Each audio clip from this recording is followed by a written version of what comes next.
I'm here with Mayor Nick Gradisar, Commissioner Escar, a number of other elected leaders, CDOT officials, surveying the damage from the horrific accident that occurred a couple days ago. I want to begin by offering condolences to the family of Lafayette Henderson, father of 6, grandfather of 15. We send our thoughtful condolences to his family. I'm sure they're going through a very difficult time. The National Transportation Safety Board is on site. They are conducting their investigation. There will be an initial report and a full report that's issued with regard to this horrific accident.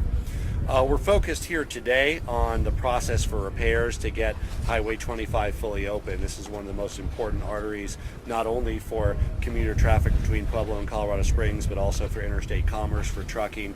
This is a very important route. We have worked very hard with CDOT and prioritized reopening the highway safely. Highway 25 South will reopen within a couple hours, thanks to the hard work of CDOT. As you can tell, Northbound was hit a little bit harder. It will reopen tomorrow. We're pushing to open as soon as possible tomorrow, but they're telling us it'll be reopened by tomorrow evening. Of course, we're hoping that Highway 25 Northbound, and we'll do everything we can to open that midday as quickly as possible.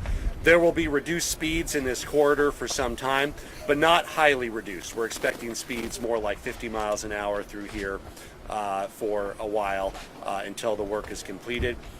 As for the bridge work, the rail link will be reestablished within several weeks, but I want to reassure my fellow Coloradans this will not affect supply or power in Colorado. Coal is being delivered to Comanche by alternate routes, and that's the only Colorado destination supplied from this route. This particular coal train that was derailed was bound for New Mexico. And again, thanks to the work of BNSF and Union Pacific with joint lines, there's not expected to be any supply interruptions to our power producing plants. So again, to highlight, we'll get Southbound opened within the next couple hours here of Highway 25. Northbound will be opened tomorrow mid to late afternoon. If not earlier, we're going to do everything we can to work hard to do that. The only thing I would add is that there will be in about 3 weeks or 4 weeks or so, one more scheduled closure when they do the final bridge restoration work, and people will be notified that ahead of time, and we're working closely with BNSF and CDOT to minimize any impact to Highway 25 users during that subsequent closure. En español. Sí. Vamos a abrir este calle muy pronto por la dirección del sur. Vamos a abrirlo este día en 1 o 2 horas. El norte tiene un poco más dificultades, pero vamos a abrirlo mañana antes de tarde. Para podemos resumir tráfico normal en este corredor. Por algunos días van a ser un poco más despacio en este área, pero vamos a abrirlo. Estamos trabajando con el Departamento de Transportación y el ferrocarril BNSF para abrirlo con seguridad y para reparar la línea de ferrocarril también. Gracias. Questions? Governor, can you tell us who's in charge of inspecting the bridge? And if you look up at the cameras and not at me down here, please. Who's in charge of inspecting the bridge? And if you would look at the cameras and Yes. not down here. So again, we have no reason to believe that the bridge played any role in this accident. I would reference the initial findings from the Transportation Board and of course the subsequent findings, but again, there's no reason to believe the bridge played any role in this.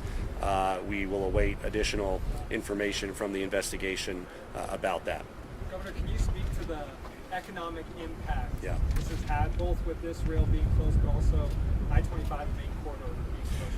Yeah, so I mean, Mayor Gradisar and Mayor Yemi can really testify to the importance of this corridor. First and foremost, of course, for commuters and travelers between Pueblo and Colorado Springs. But this is also a critical freight corridor for the entire country. This is the main northwest route in the middle of the country. So working to minimize this disruptions is absolutely critical. That's why we instructed CDOT to be on staff, to position and be ready to begin repairs. I want to thank the National Transportation Safety Board for allowing CDOT to begin that work, even as they're Their investigation is ongoing. I also want to thank BNSF. They were able to fly some drones and get some evidence early that then freed up CDOT to begin our work as early as possible. Our priority has been, yes, we understand an investigation needs to occur, but let's make sure that doesn't stand in the way or delay the reopening of Highway 25. Governor, are you concerned about rail safety in the country? So again, I'm thankful for the IIJA and federal investments that are coming down for rail safety. That's been a big focus of the rail package. That money is starting to get out as well. And of course, making sure that both our roads and our highways are safe is critically important. And this emphasizes, of course, the importance of rail safety, and we're expecting additional investments. Colorado's doing everything we can to maximize the investments we pull down from federal funds, including making some state matching funds available, and a lot of the rail funds are oriented towards better rail safety. Governor, there's some new legislation proposed by Southern Colorado senators to improve rail safety, especially concerning hazardous material carrying trains. Would you support that, and is there any other measures that the governor's office would take to prevent things like this from happening again?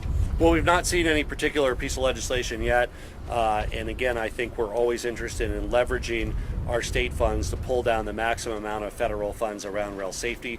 When we're talking about improvements that are necessary, for an example, to move to passenger rail, you need positive train control, you need additional inspections. There's a lot more safety improvements that need to go in.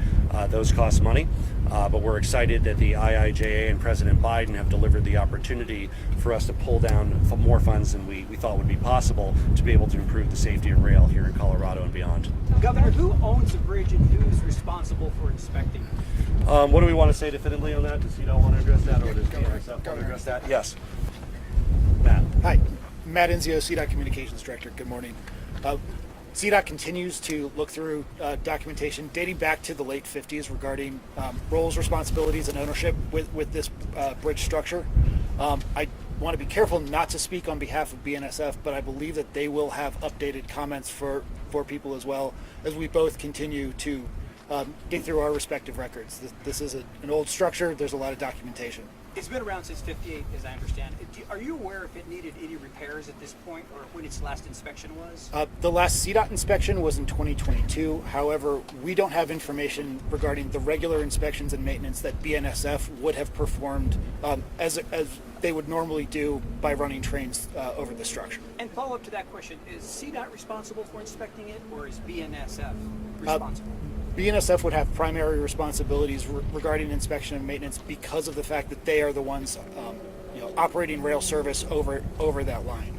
CDOT does periodically inspect structures that don't carry vehicular traffic, which is why, for example, we inspected the structure in 2022. Is there a bigger concern that CDOT isn't aware of other bridges or infrastructure that they're responsible for or possibly responsible for? We have a full catalog of the bridges for which we're responsible. Telemundo, do you have a question?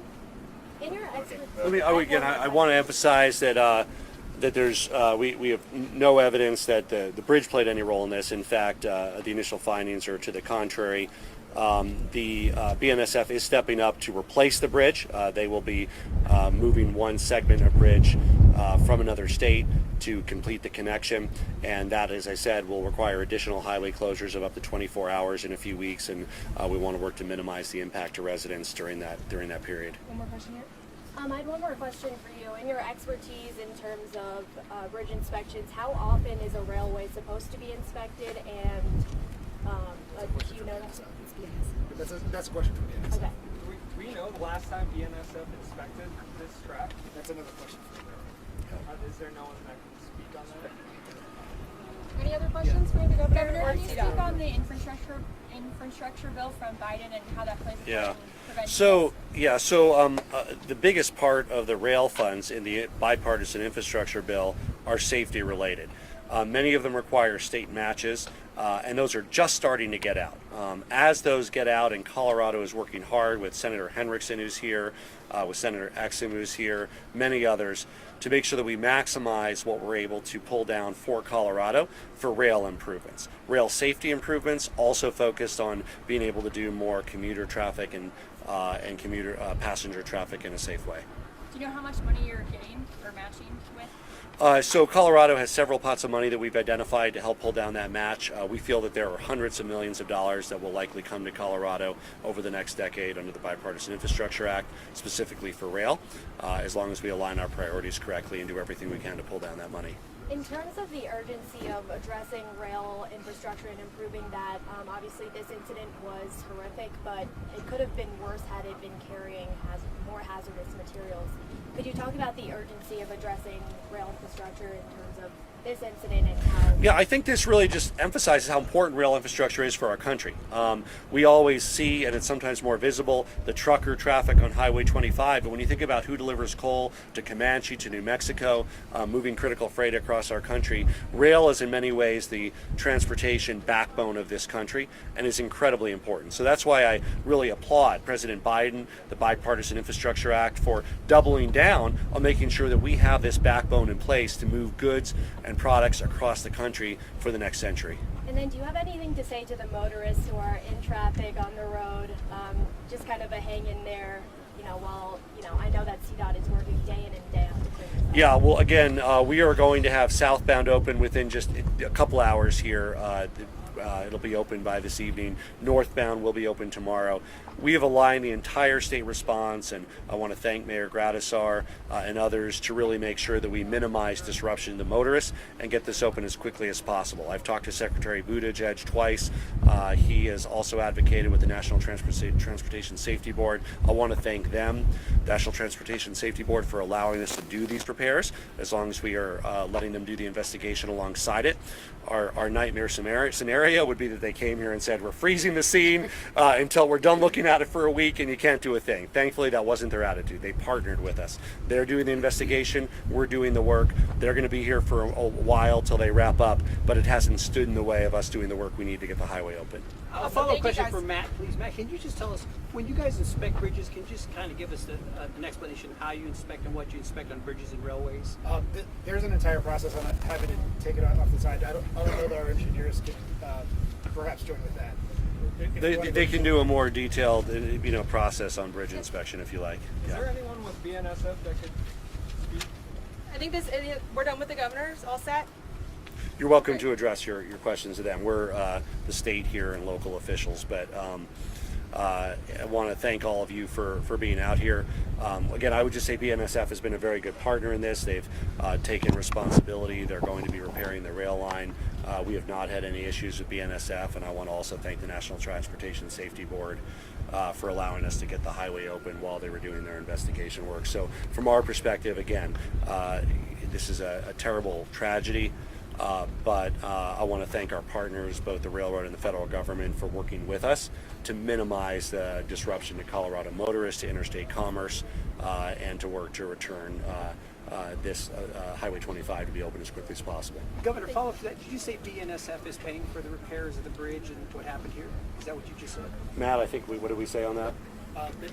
We're going to have a lot of discussions on some of those back-end resolutions. Again, that's going to be another question. Thank you. All right. I think that's all set. Thank you. Thank you. Governor.